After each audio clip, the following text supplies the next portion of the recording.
I had a friend in the village called Lily. She lived with my Aunt Fiona's mother, in a small but very cozy house.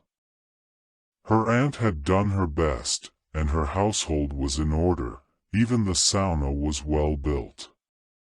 All in all, she was a very serious woman, no joke. She had Lily when she was 40, and it was her only child. Life happened that way, and I believe in the story she told. She was the kind of person who doesn't accept lies in any form. Lily remembered parts of the story from her childhood.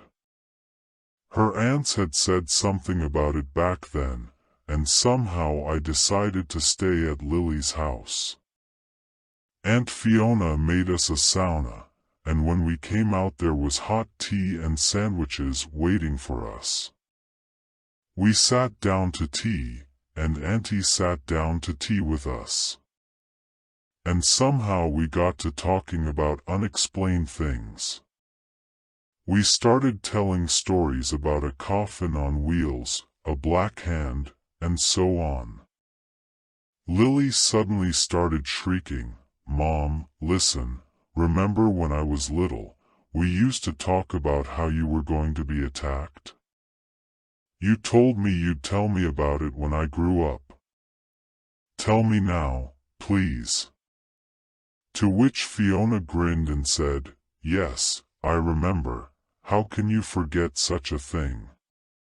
Oh, these stories of yours, girls, are just child's tales. It happened when I was a little older than you, and here is the story on behalf of Aunt Fiona. We lived in another village then, my parents, me and my sisters. My mother and father worked in the fields all day, and we looked after the house and the younger sisters. And one day I had to stay alone for the night with my younger sisters. My older sisters had gone to the city on business.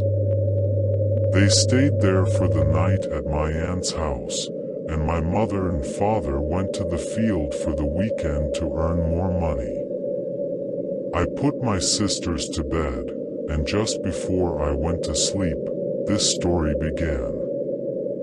I'm asleep and I'm sitting up, my clothes are torn, I remember the colors.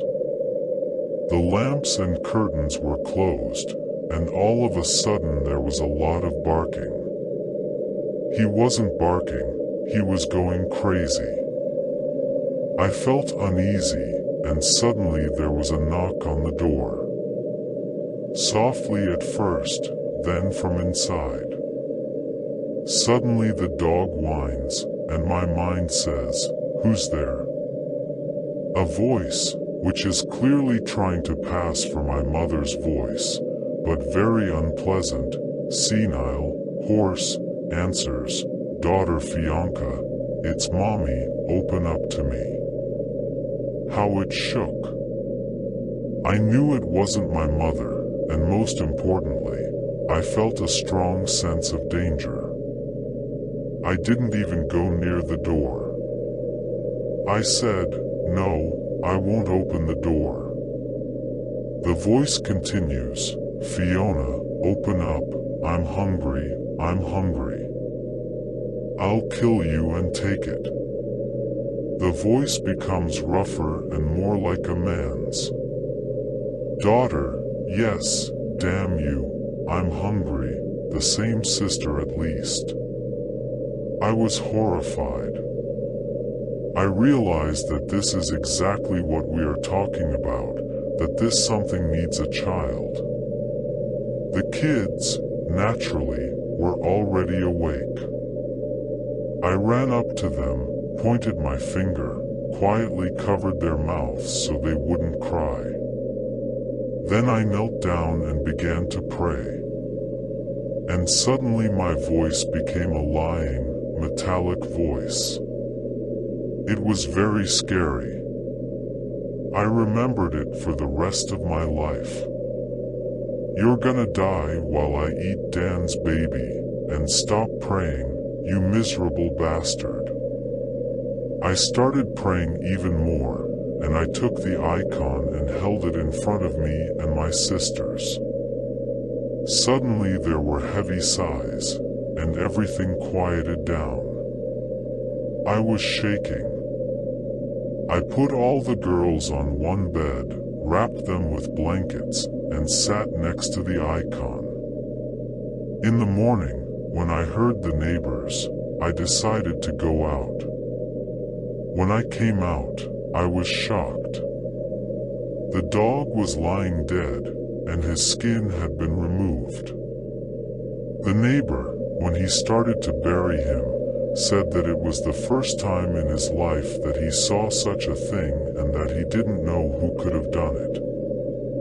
Then my parents came, I told them everything, and they believed me. They invited a man who was a believer, and he made a protection for the house.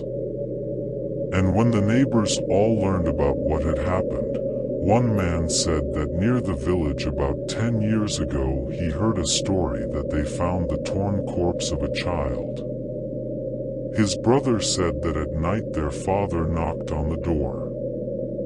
The father had left them a long time ago. The mother was working at night. The father said he came back to them, asking to be let in. The boy ran out in joy, and everyone never saw him again. They said that a wolf had attacked the child, but who it was or what it was really, no one ever found out.